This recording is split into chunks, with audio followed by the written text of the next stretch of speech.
I'm Ryan Newman, and since I started with Indiana Donor Network and Driven to Save Lives, I found out that some people think that they can't be an organ donor. The truth is, anyone can sign up to be an organ donor. Anyone? Anyone? Are you sure? Yeah, I'm sure. Anyone can sign up to be an organ donor. So don't count yourself out because somebody's counting on you. Go to driventosavelives.org and sign up today. But my heart's going to you, Ryan. Love that shirt.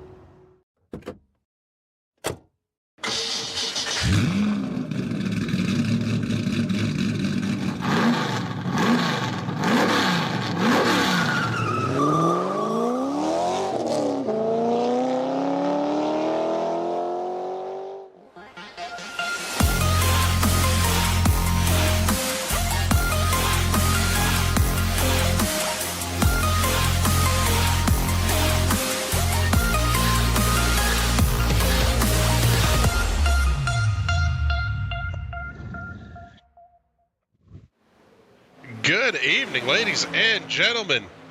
After the warm-up act finished down there in Daytona finally, it is time for the highlight feature show of the night.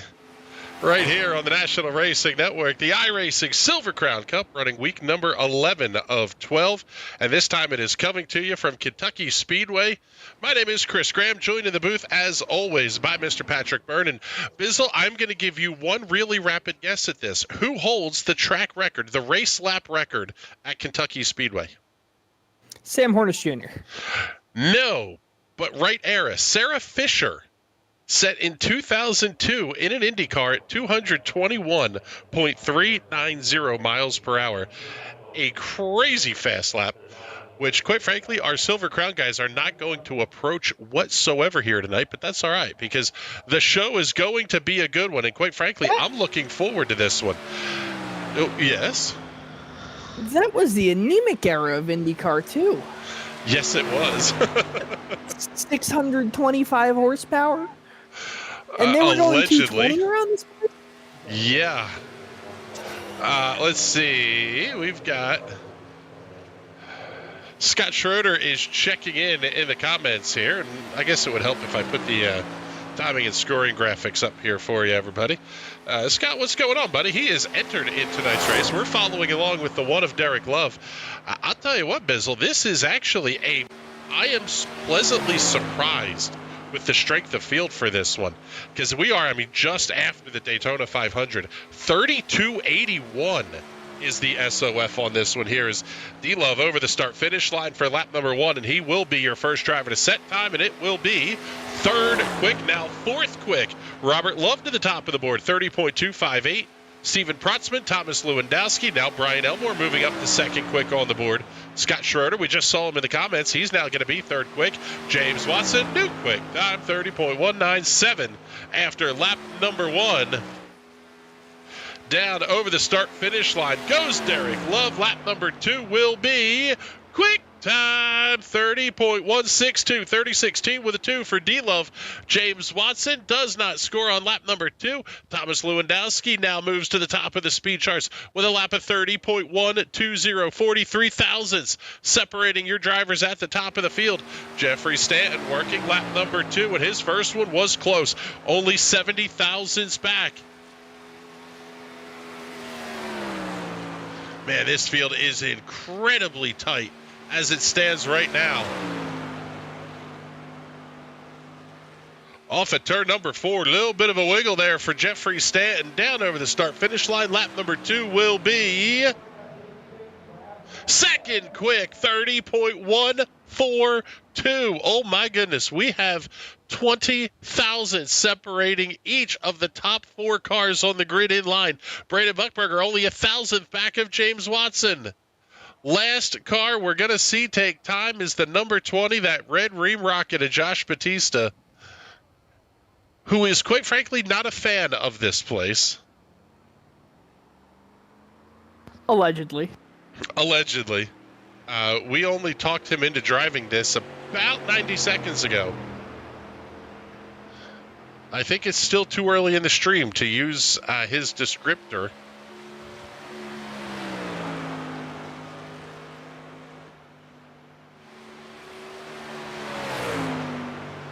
down to the final minute and a half of qualifying. And as we said, the last car to get a lap in will be that red ream rocket of Josh Batista.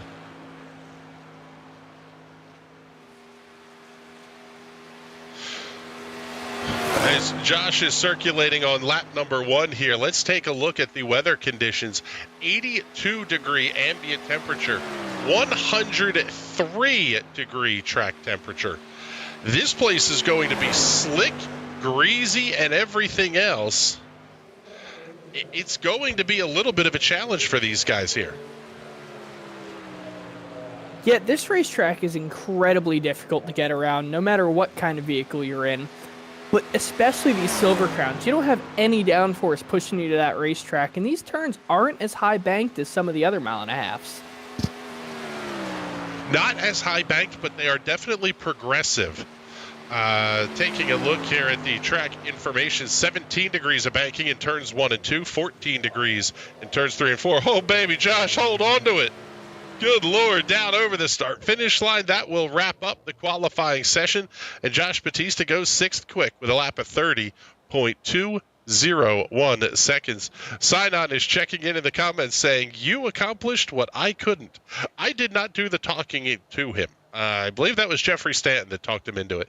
But excited to have Josh Batista out here on the grid with us. We're looking forward to, quite frankly, like I said, I am looking forward to a really good show on this one as cars are getting themselves out onto the starting grid. I think we have a grid camera. At least I thought we did. Well, maybe not. We'll try this one. There we go. Get a nice look at the front of the field here. All lined up and parked on the inside, or well, I guess outside of pit lane, the inside of the racetrack. But let's take a look here at your starting grid for tonight's, I believe, 67-lap feature event here at the Kentucky Speedway. Starting on the pole with a lap time of 30.120 seconds, the Team Watson Racing Setups National Racing Network Martin Sports number 2 of Thomas Lewandowski. Lining up to his outside, the Napa Auto Parts, Rockwell, North Carolina, number 94, Jeffrey Stanton. That car will be the number 5 on your timing tower. Row number 2 will have the Street Side Classics, number 1, a Derek Love. We still don't have a 10th, by the way, going back through row number 2. Love on the inside of the road, to his outside, the Team Watson Racing Setups National Racing Network, Martin Sports number 39 of James Watson. Hailing out of the state of Ohio, that car will be number 4 on the timing screens for you this evening. Row number 3. How about we still don't have a 1,000th or a 10th to the front of the field? On the inside, the Deets Farms number 3 of Brandon Buckberger out of the state of Illinois. Lining up to his outside, the Red Ream Rocket, the number 20 of Josh Batista. That car will be the 7 on your timing tower. The AJ Camargo, the Team Watson Racing Setups National Racing Network number 11 out of Brazil, lining up alongside of the Diet Pepsi Jeff Gordon throwback belonging to Robert Love. Row 5, Manuel Paredes in the Betson number 6, alongside of the Boomer Button Boxes, Team Watson Racing Setups number 13 of Scott Schroeder. Scott Holder in the Geico number 15 to the inside of row number 6. To the outside, the Blackfire Motorsports number 10 of Cristobal Valenzuela. Row 7, Laura Gerhardt out of Germany in the Kibu number 9, alongside of Brian Elmore in car number 8. Final row of the grid, we'll see the unsponsored number 12 of Steven Protzman. Only 0.4 of a second off, so not totally off the pace here for Protzman. Field rolling around on the formation lap, and there you go. You got the whole field timing tower up there in the upper left-hand corner of the screen. Got to say a huge thank you to everybody helping get these shows on the air, and you all for tuning in. We know the Xfinity race is getting ready to kick off, and we will give you updates on that as we possibly can. 3 minutes, 30 seconds is what the Fox broadcast is saying. So field's off at turn number 4. Green flag goes in the air. Great start for Lewandowski. He will be your race leader off to turn number 1. James Watson ducks to the inside lane. Oh, big run up the outside for the 14 of Robert Love.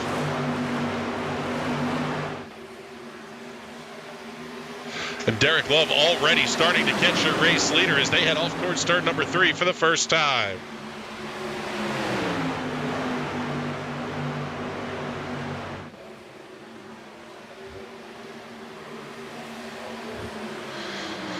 at the start-finish line. Give the lap lead to Derek Love by less than 2/1000ths of a second at the line. D-Love getting out front, top 6 cars or so, starting to break away from 7th place. Robert Love is now James Watson going to have to look inside of Lewandowski. You have to wonder here, Bizzle, are we thinking maybe a little bit of early tire conservation out of the two of Lewandowski? Absolutely. You're going to need it here. This track is so greasy. It's not necessarily abrasive, but it's very easy to just start sliding the tires and overheat them. Yeah, I would tend to think you want to have something underneath you for the late part of the race. Now, if you're Derek Love, you can do that by just setting your own pace. Everybody else kind of has to deal with that. In fact, it's something we saw in the Daytona 500 earlier tonight. The first large chunk of the race, it seemed like everybody, including the race leaders, were about half throttle. I don't think that's necessarily the case here with Derek Love, but we can take a look and show. Yeah, you can see well off the throttle exiting turn number 2 that time. Just trying to keep the car from sliding around big off throttle into turn number 3, gradually pick it back up. Oh, nice pass by Watson inside. He may bring Bandit Buckberger with him.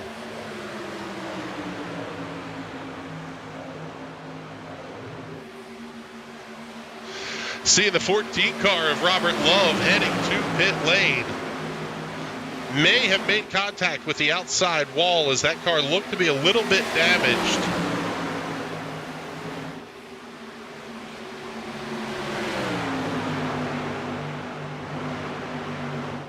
But a very, very long pit stop here. Man alive, what a battle up front.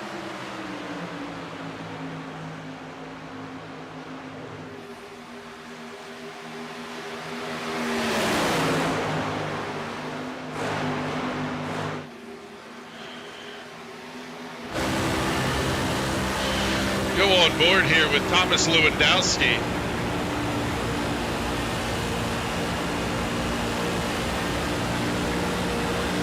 The Exorcist cab making its return to the Silver Crown Cup.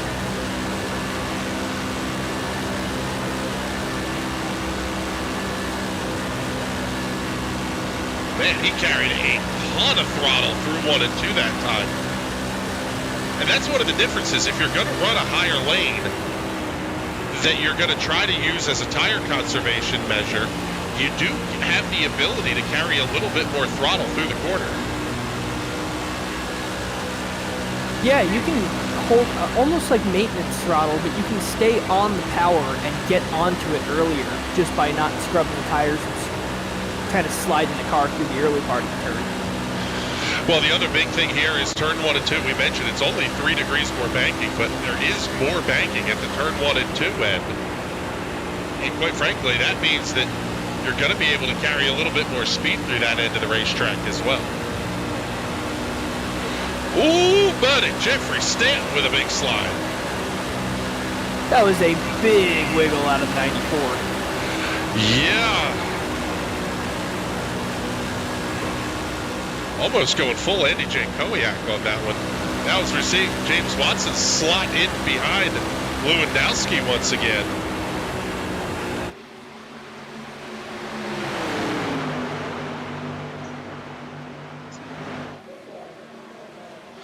I started hearing things in my ear, and I'm like, what in the heck am I hearing? It's the United Rentals 300 live on a network that we're not going to name here because I don't want to get sued. It's on your television. Just keep turning the dial till you find it.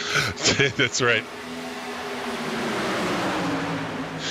Turn the dial until you find it. Yeah, it sounds about right.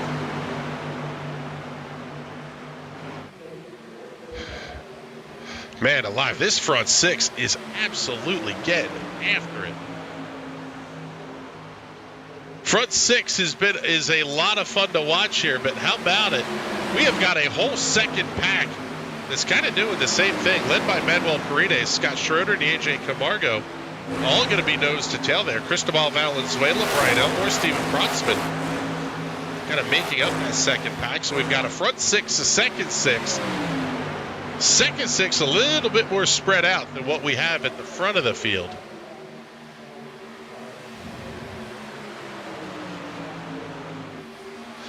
We'll slide back and pick up the guys here towards the front. It seems like they're settling down ever so slightly here. Working lap number 12, we've got 56 laps still to go. That's kind of where you have to find that groove and just settle in and make laps. And this is where you can really do a lot of that tire saving and even just trying to, I guess, setup conserve a little bit. Yeah, not having to rely so much on the weight jacker, allowing yourself the option to burn up the car later on and use that weight jacker later on is really going to be beneficial. Yeah, it's interesting you say that because, I mean, looking at the lap averages, the 15 lap averages are still down in the 30.4s, but everything else, the 10 lap, the 5 lap, they're upwards of 30.5 second laps, and their last laps are 30.6, 30.7 now. So we're definitely starting to see from fall off. Here as Brandon Buckberger makes the look inside of Derek Love through 1 and 2. We think the total is $85 that Brandon Buckberger has raised for Driven to Save Lives thus far this season. Trying to add to that total here tonight. As we got River Hayes checking in, saying good luck to TWRS and especially there, Mr. James Watson.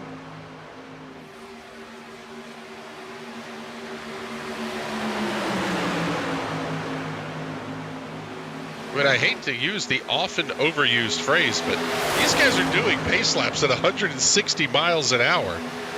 Picking up, carrying almost 180 into turn 3. They look disturbingly under control. Well, this is the kind of racetrack that these cars were sort of built to run on. That 1.5 mile, the air quotes, cookie cutter style racetrack.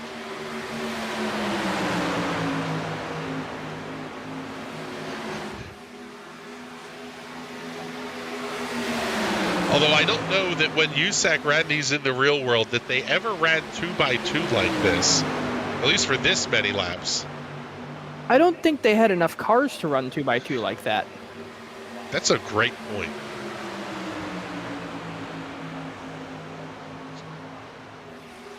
What, maybe 5 of these chassis built? They didn't want to wreck it. There was more than 5. I mean, the race at Darlington that they had, yes, they ran Darlington in the real world with these cars. I think had 19 or 20 cars in it. Really was pretty crazy. We're going to knock on wood here as we are down to 50 laps to go. We have been caution-free since the start of this race. 8 minutes, 43 seconds as they cross the start-finish line.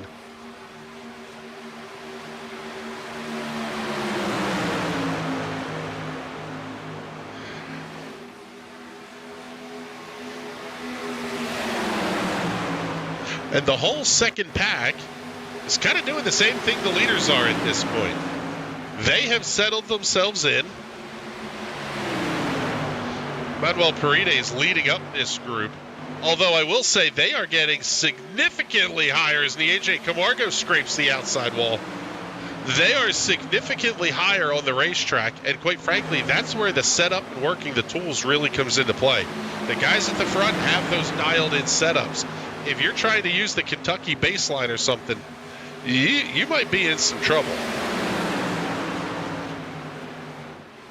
Yeah, these baseline sets, they have gotten a lot better across the board on iRacing.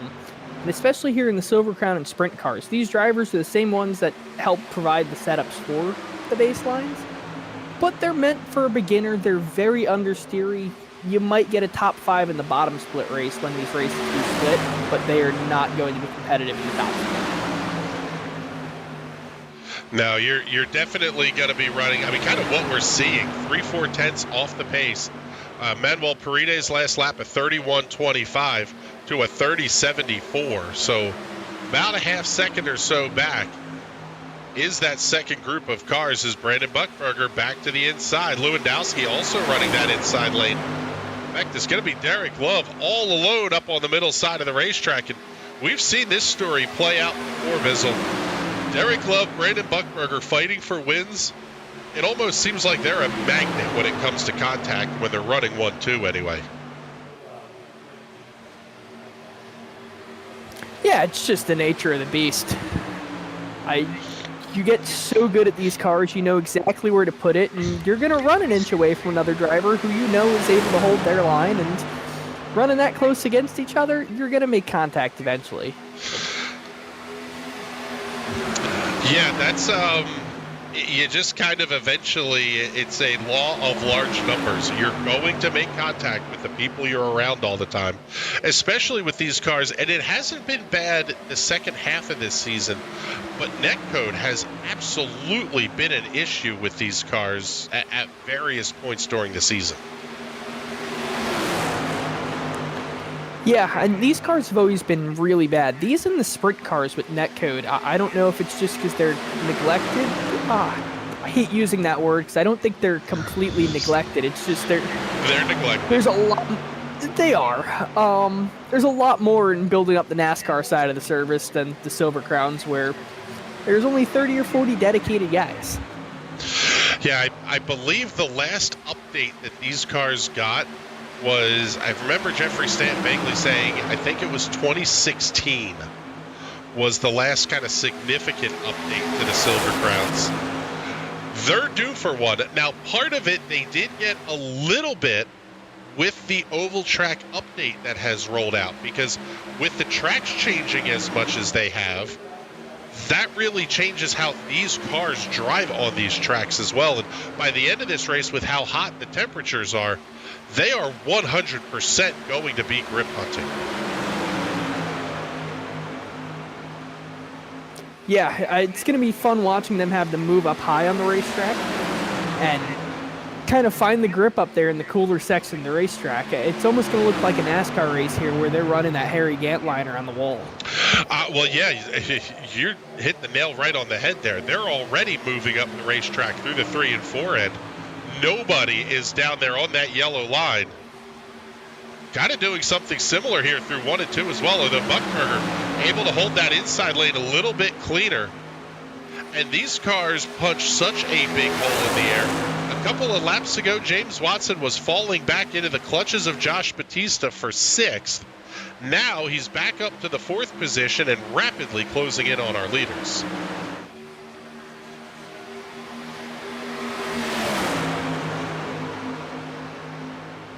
Yeah, Watson is definitely fully involved in this fight. He's got Stanton behind now. I can't tell if we're watching Silver Crown at Kentucky. I just blinked a couple times. I think we might actually be watching the Daytona race with the way these guys are racing. Yes, the NASCAR Xfinity Series race is 7 laps old. Jesse Love still leading at the front of the field. They're all single file through about the first 25 cars or so. You got a lot better action here on your National Racing Network airwaves. Field is now working lap number 28 of 67, pretty rapidly approaching the halfway point of this race. And we're only about 14 minutes in.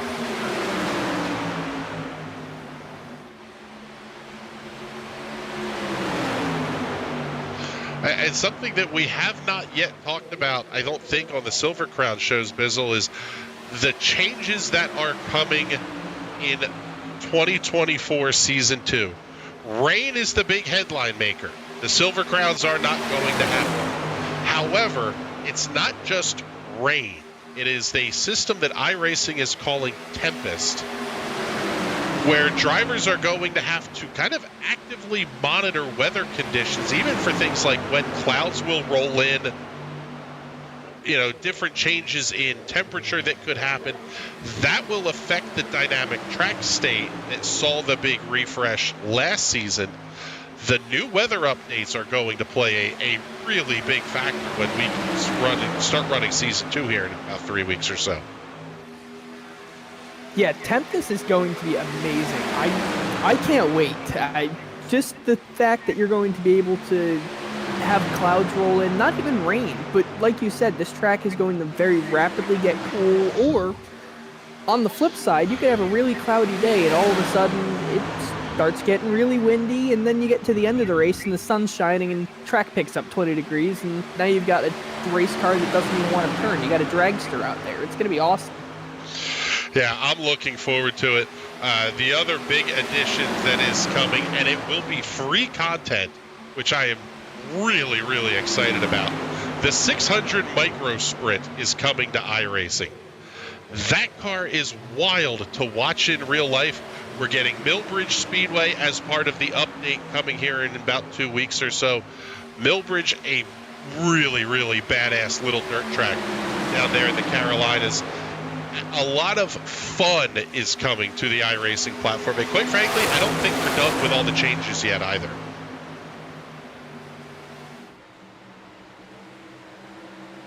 No, there is so much in the pipeline that they're developing. Since I joined the service in 2015, we went from a handful of cars. I think it was less than $1,000 to buy 100 Club, like own every piece of content. And now it's almost that to get me back up there. There is so much content on this service anymore. I don't know why I have any other sims installed. Yeah, about the only thing that's missing is some of the outlier stuff. I know, some of the other sims, we'll say, have, the truck racing, like big rig trucks. They have go-karts. They have some of that kind of stuff. But it's all stuff that you can't really model the physics of real well yet, and so iRacing's just not going to do them yet. Yeah, that's about the only reason I keep the Brazilian sim installed is because they have some of the 90s champ cars. They have those super trucks like you were saying. They have like go-karts and then wacky series that I've never even heard of that I'm now following because they're wacky, they're cool. I mean, we have the Brazilian stock cars here at iRacing. I think that is the one car that this Brazilian sim does better than iRacing. Well, it's interesting here as we're down to 33 laps to go. The top of the field is separating. Thomas Lewandowski holding the race lead over Brandon Buckberger and Derek Love. James Watson, Josh Batista, Jeffrey Stanton have sort of fallen off the back of those three. And then the second pack of cars has really started to separate out. Ryan Elmore, Steven Protzman have fallen off the back of this group of four. You see Scott Schroeder with some right side damage, so you're really not missing anything towards the back of the pack here. All the action is up at the front.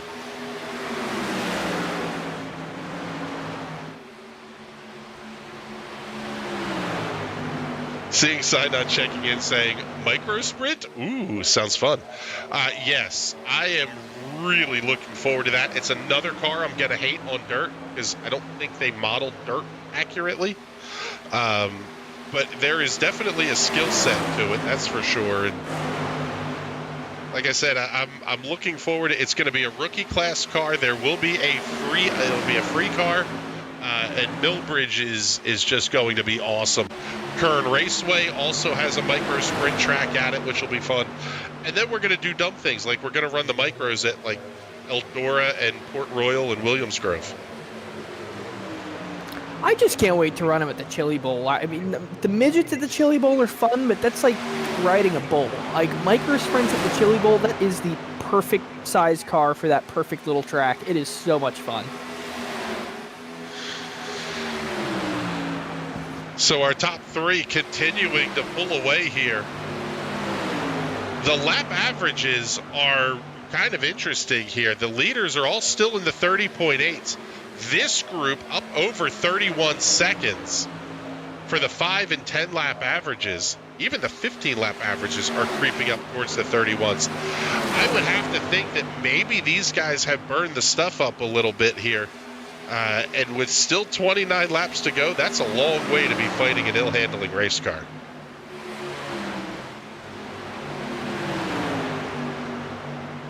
Yeah, this race is about to get really interesting because you can't change tires on these things. So if your car starts driving like a piece of crap, the only thing you could do is go into the pits and put some more fuel in it to put some more weight over the rear. That's it.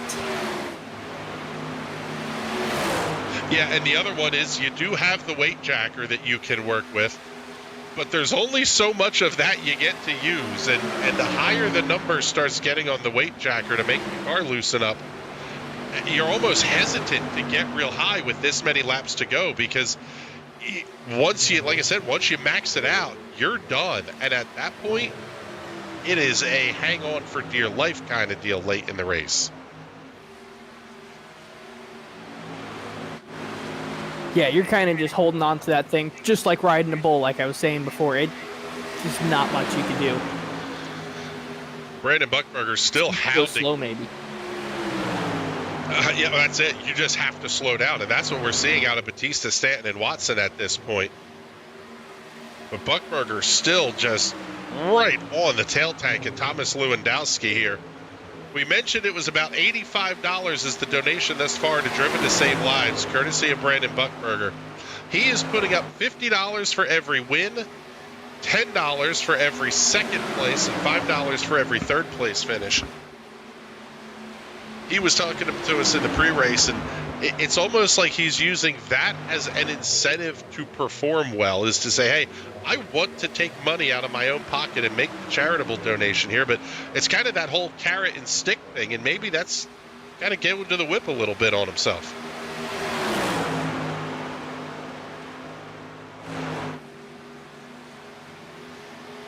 Yeah, I mean, it's a really great cause that he's giving money to, and if that's what he needed to go out there and win these races, more power to him. I mean, it's better than my racing for winning races. I just like seeing my iRating go up. Huge! Wow! What a save by D-Love off of 4. That was Pucker Factor Zulu. I'll tell you what, though, able to get the car back down to the inside. I would love to know what the tire numbers are going to be on these guys when they get done. In the last 3 or 4 minutes, track temp has gone up to 110 degrees. So they are roasting out here right now. And you can see they're getting that push on corner exit. The problem is that becomes snap oversteer if this place gets any slicker.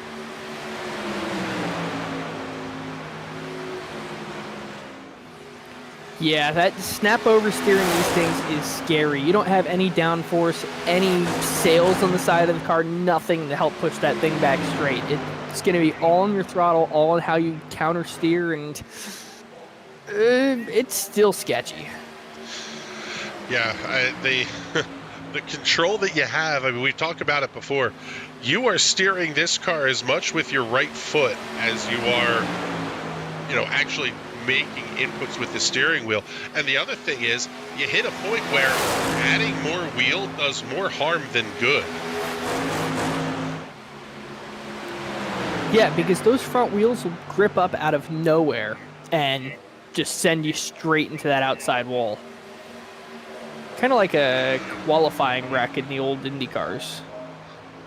Oh, yeah. I'm even just thinking, though, like, the push gets worse.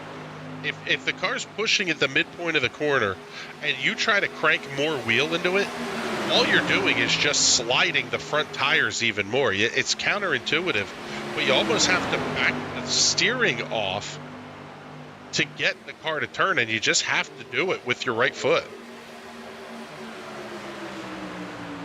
Yeah, and it's very, very difficult to do, and very easy to overheat the right front with turning the wheel too much. And yeah, it just goes straight. Well, Derek Love having to look inside of Buchberger down the backstretch. Buchberger almost looks like he may be a tick faster than Thomas Lewandowski, but Lewandowski is running just an absolutely perfect line at this point. Able to take the air off of both cars, and nobody's able to make any ground on them.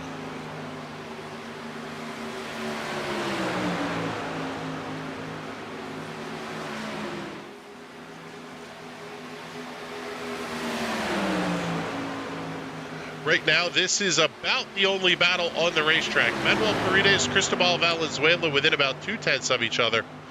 But everybody else is a half second or more separated. So we're going to keep things right here at the front, at least until we see the gap start to shrink down a little bit deeper in the field. But quite frankly, this is a fun show to watch at the front. These guys have been going for 25 straight minutes. turning 50 laps in that time span, and we're down to 18 to go. You have to be thinking at least a little bit here that, once again, we're getting to go time. We saw it at the end of the 500 where you're not going to give, you're not going to lift. That's kind of where we're getting in this race. Yep, I mean, everyone wants to win this one at this point. Buchberger especially. I think he's the most driven driver in this field. All he wants to do is win, couldn't care less about that championship. Yeah, that's a great point. If you talk points to him, it actually gets him upset. He gets all aggravated with you. When we start telling him, hey, you're having a great point season here. He's like, yeah, I really don't care. And he gets cranky with us. But speaking of the points championship standings, we'll get those pulled up here to take a look, because the battle is fairly tight here as we get down towards the end of the season. After tonight, only one more race in 2024 Season 1. That will be a trip to the Pocono Raceway 1 week from tonight. Thomas Lewandowski holding a 140-point lead over Brandon Buchberger. It's going to take something crazy happening to Lewandowski at this point for Buchberger to make up the ground.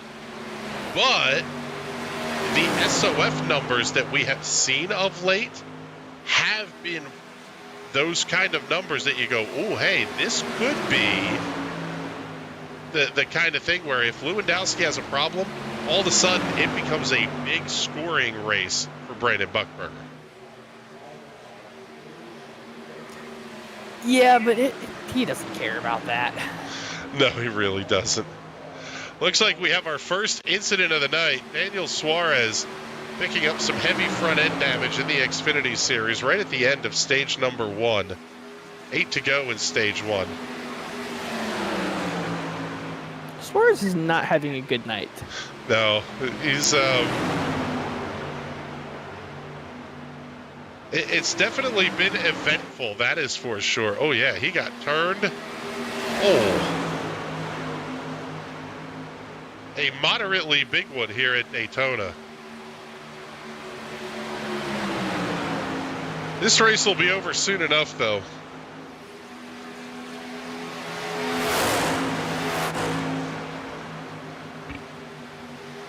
Man, Buchberger is right there, putting a ton of pressure on Lewandowski. And quite frankly, I think that goes to show the kind of mental game that a guy like Thomas Lewandowski can play. Is everybody is sideways off of turn 4. He just does not crack under the pressure. No, I mean, he's been one of the top guys in the Silver Crown for probably as long as we've been broadcasting it. He makes the setups for TWRS. He's one of the top guys on iRacing itself. There's no getting under his skin. I would be willing to bet if we had a heart monitor on him, his heart rate would not be very high above resting. Yeah, you talk about being one of the top guys on iRacing. The top 3, the I ratings of these drivers are 69.86 for Lewandowski, 61.19 for Buchberger, and 72.69 for Derek Love. These guys are among the best on the platform, because you hit a point where, especially when you run the niche series like this, the I rating doesn't move a whole lot. You're not going to have the big swings, and quite frankly, without getting a 10,000 or 9,000 I rating guy in the show, you're not going to get that. These are basically top out in terms of I rating that you're going to see. Yeah, I mean, once you get up that high, there's not a huge pool to take from unless you're running the top split NASCAR series every single week. Which, these guys, I'm not sure they find that very fun. They like these things. You see Buchberger swinging that rear end all the way out, almost in that safer barrier. You just don't get that with the Cup cars. No, you really don't. This is an entirely different style of driving, and with the license refresh that's coming for the road side, I hope we see something similar on the oval side as well. You'll have the NASCAR license, you'll have the everything else oval license, and it's just going to be a whole lot. Whoa, buddy! Wow, Derek Love! Good Lord, what a save! the handful that these cars are, it shows, it just shows how good they are behind the wheel. My goodness.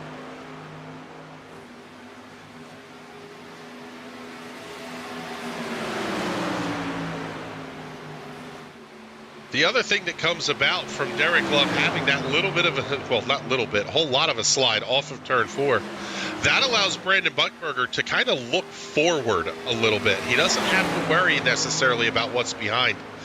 Now down to 7 to go, he gets to go on the attack here and try to put that big pressure on Thomas Lewandowski.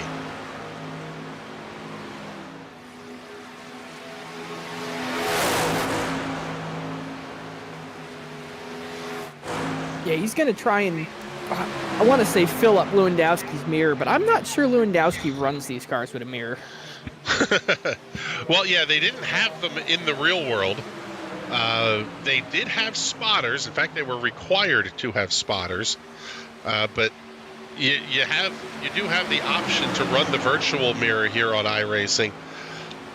Interesting schools of thought there. I know Wes Shire, one of our buddies from the PM18 side of things, he is a purist. If the car he does not run the virtual mirror. If the car has a mirror, he'll look at the mirror that's built into the car. I am the exact opposite. I need to have that virtual mirror because I don't necessarily trust the relative and being able to identify the difference between 2/10 and 4/10. Even in VR, I run the virtual mirror. I don't want to call it a crutch or an assist, but if iRacing is giving that to every driver on the field, why am I going to take the disadvantage of not using it? If I'm screwing around in a hosted session, like it's me, Wes, a couple of you guys, and I'm in VR sitting there in a Lotus 49, I probably won't turn it on. But in one of these races, absolutely. It's official. It's ranked. There's points on the line.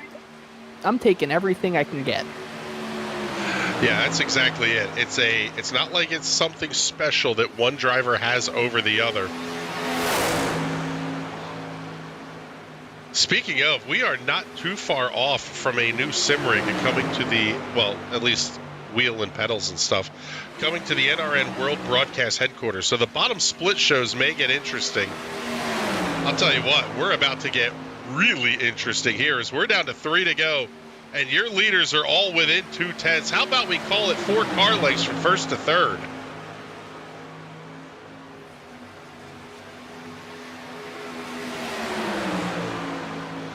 Here comes the dive by Buchberger into 3.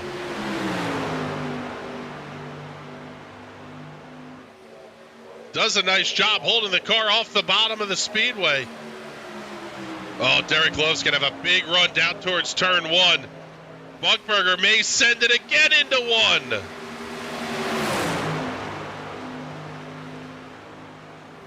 Two to go, and the drafting help right now was with Buchberger. Now Love's going to make it 3 wide.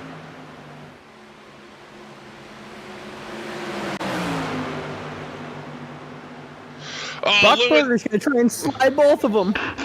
Lewandowski forced way to the outside. White flag, they're 3 wide at the line.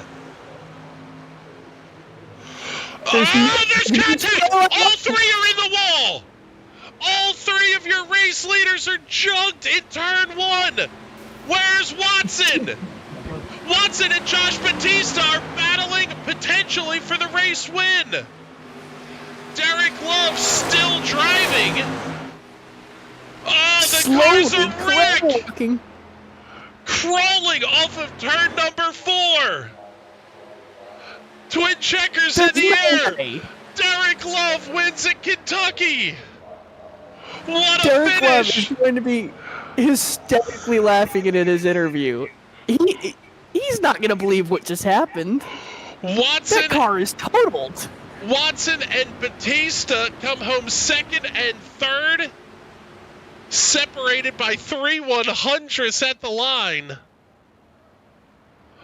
Oh my goodness. Thomas Lewandowski has to take the tow. I think Brandon Buchberger may have finished 7th. Oh my goodness. We're going to look at this again. There was no way that was going to work. 3 wide on that junk of tires was just not going to be a thing that happened. There's Buckberger. He's already slow there. Let's back up the replay a little bit more here. But Buckberger was able to drive the car over the finish line. 3 wide to turn number 1. Oh my goodness, a huge tumble for Lewandowski. Oh, and he lands it on top of the tires. He didn't even have a chance to get the car moving again. Let's pick up Derek Love and let's go on board. Hold on, we're going to have to back that up a little bit here. See what Derek Love saw on this one.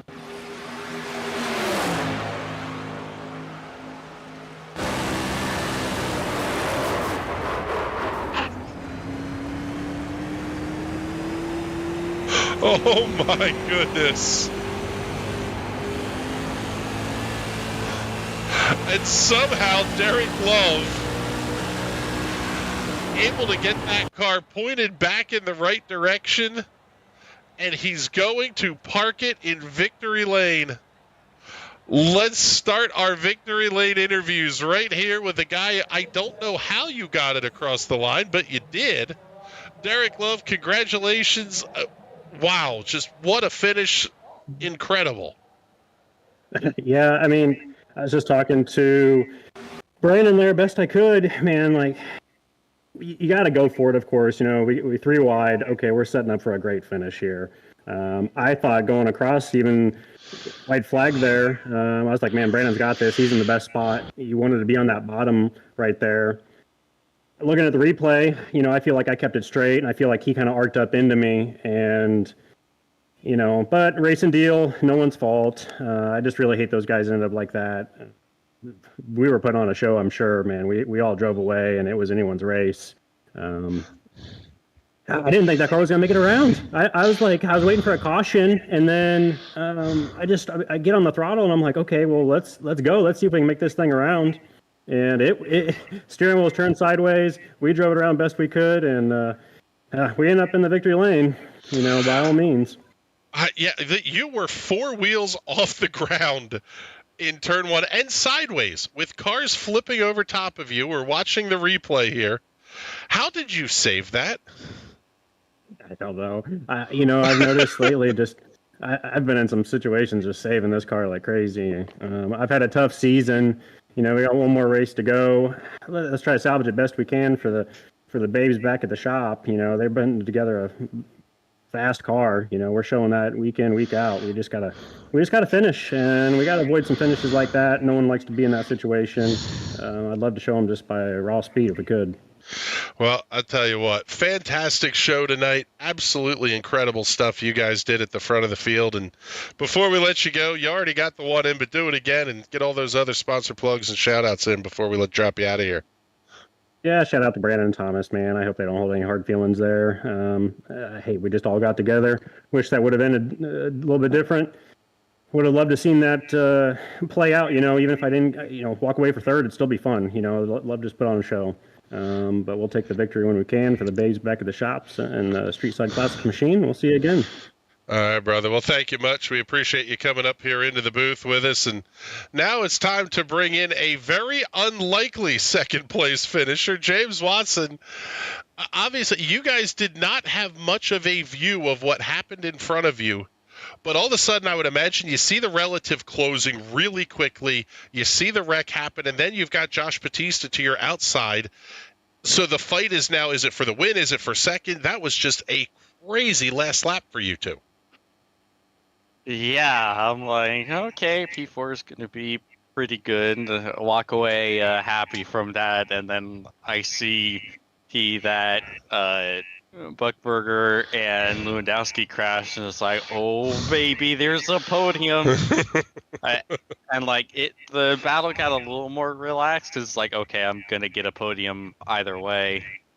But yeah, just trying to get back ahead of Josh and bring home the P2 was important. Trying to, because I think I'm battling for top 3 in points this season. So this is a pretty good points day over with getting P2 and having two of my, well, I'd say one rival, since Lewandowski is already like way ahead of all of us for the championship. But gaining ground over Brandon is important.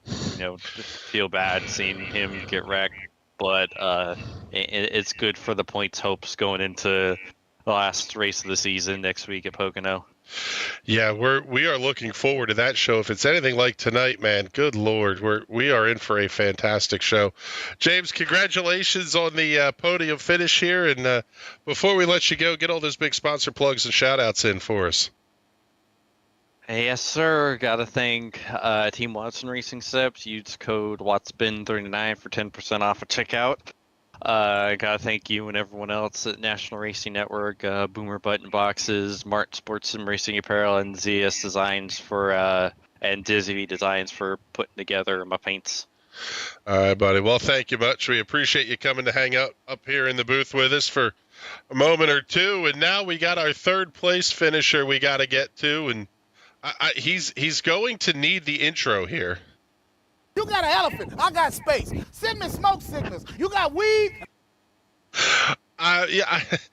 You were talking earlier about how much you hate this place. Somehow you're coming out of it with a third place finish.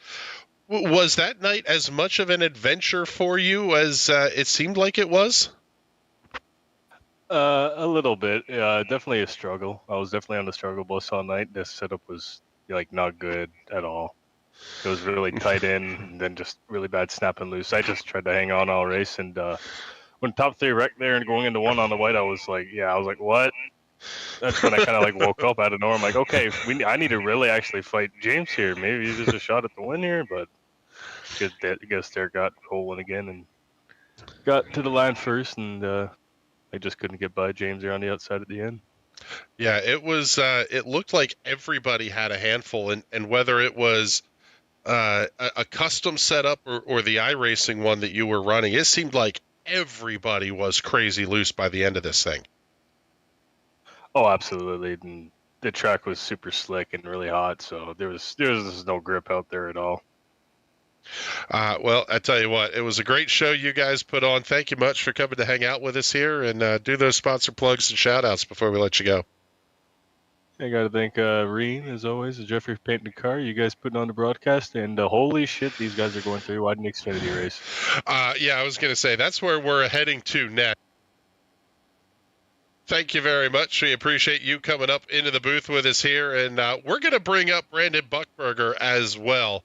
I am floored at this one, Brandon. I don't even know if you're actually. I guess we do still have you here. We have the view here, trying to get the car. You're sideways over the start-finish line. Talk us through that last couple of laps, because you were really putting a lot of pressure on Thomas, and ultimately that opened the door for Derek to try to shoot the gap up the middle, and then talk us through what happened from there. I just got wrecked. I mean, I don't know. It's the same people every time. It's just I'm trying to talk to them about it, but it's just I'm not placing any blame on it. I just want to know why we wreck every time, and I can do this stuff with Thomas and everyone else without a problem, and that's what I'm trying to say here. It's just a shame that Dean Farm's car was real freaking strong tonight. It's a bummer. I honestly want to race Derek for wins and stuff. I just tired of getting in the raw end of the deal on the wreck every time of it. And it's not any blame on that. It's just we need to figure out how to race each other right. And I that's half me, half him. That we're not placing a blame here, but